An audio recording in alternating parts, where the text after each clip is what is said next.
Welcome back to Briggs on Books, our international talk show where we talk to authors and publishers and editors and people in that business.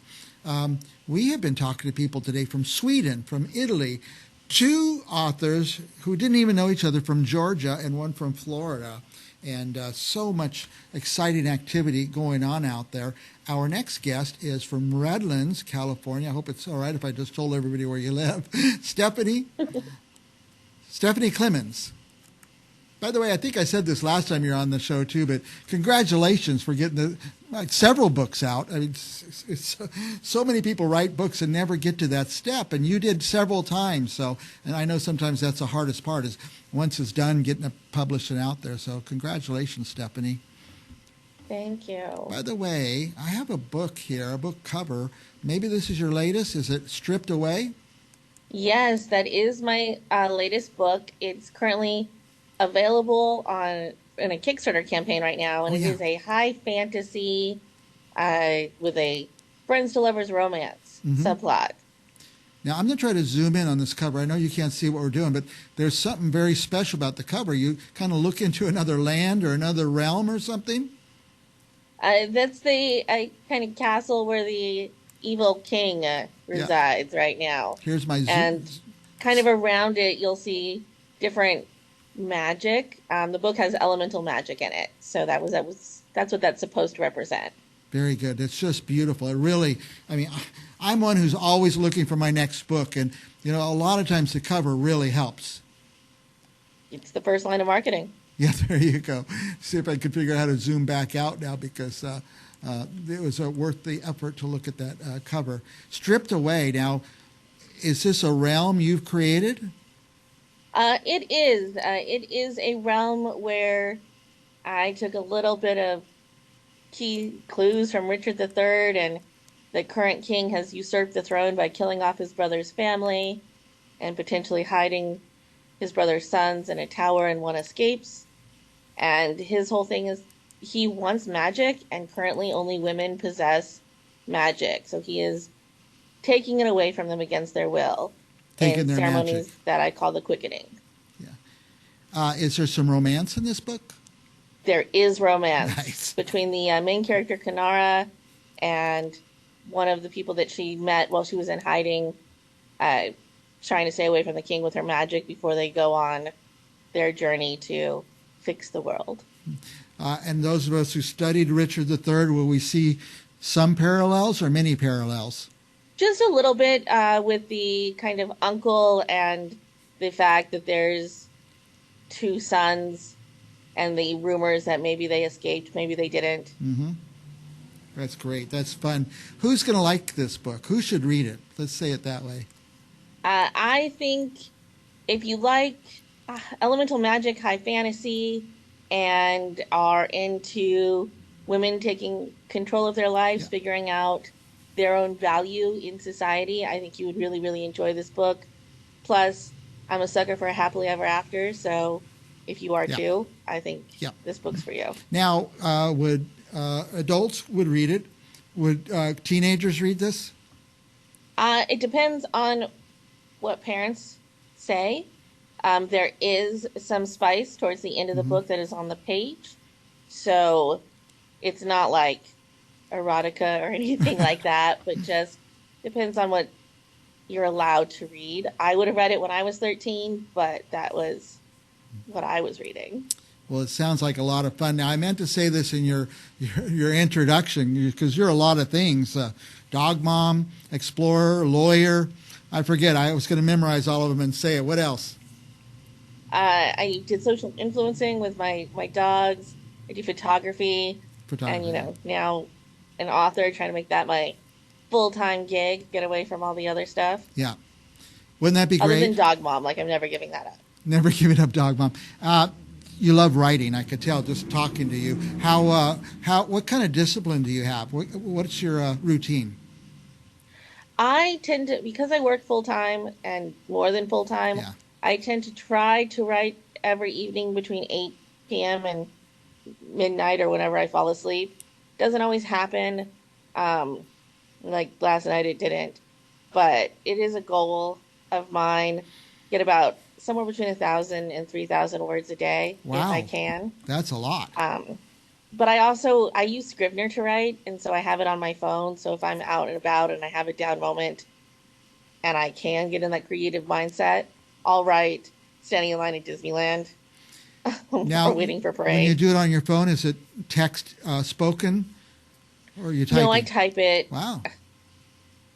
I've tried to do text or speak to text, and I just babble, and so then it's too much editing. The typing makes you stay pointed, Yes. focus, I see. Now, let me ask you this, because this is my life, just what you're doing. Does the writing help you go to sleep, or can you sleep after got all the creative stuff going? I have fallen asleep while writing more often than I'd like to admit. Nice. If that could help me sleep, I might try that because I have trouble sleeping I lately. Yeah. just, I mean, it's long days. I'm up before 7, so gets to like that 11 o'clock midnight, and then I'm like, oh no, you still have 200 words left to write. Oh boy. And it normally doesn't happen. Yeah. Well, I always say this. If you want to write 1,000 and you've only written 800, you can say I failed my goal. But if you didn't set the goal of 1,000, you might not have typed any. It is true. Yeah, I find that in my life a lot. Now, do you write or develop during the day in your head? Um, I'm pretty much constantly thinking about Yeah. my stories, if at least with part of my brain. I do, especially if I'm driving. I just got back from a trip with my dogs to Denver, Hmm. and my in the car, I am always thinking about my stories. That is great. Yeah, I ask you these questions because I talk to so many aspiring authors, like I say, who writing a book, almost done writing it, almost ready to publish, but not there. And I like to talk to people who got there, who've been successful at getting to the end and getting it published, what their process is. So I appreciate that very much. Here's the cover again. What do you want us to know about the book? Well, one, I think it's fun. What I want you to know is that you are entering a world that I created because I thought it was important. My main character, she has a leg that has been weak since birth.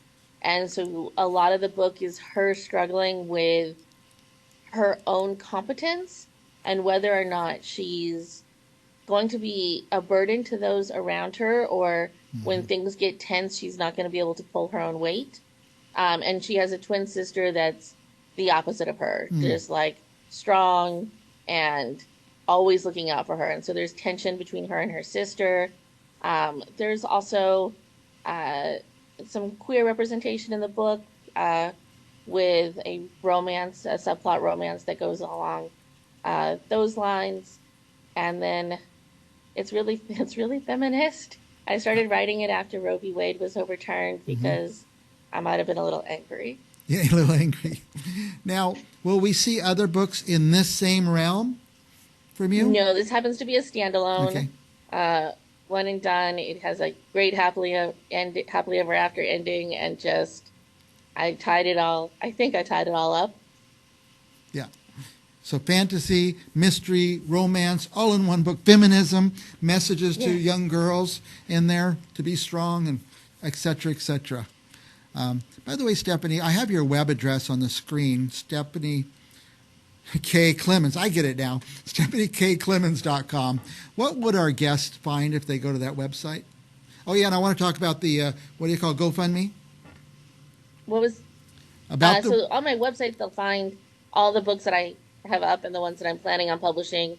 There is ways to purchase my books as well as bookish swag. So like I have created sweatshirts nice. with the businesses I have in Stripped Away. Actually wearing one right now. Nice. There's a bookstore called The Rare Quill, Uh, and that's available on my website. and the question I asked, you didn't hear me, but there's a GoFundMe Oh no, it's a Kickstarter. Kickstarter. Right. Tell me about So that. Kickstarter is for artists that are looking for funding to help their projects. And basically, this book is only available through Kickstarter right now, and it's a special edition.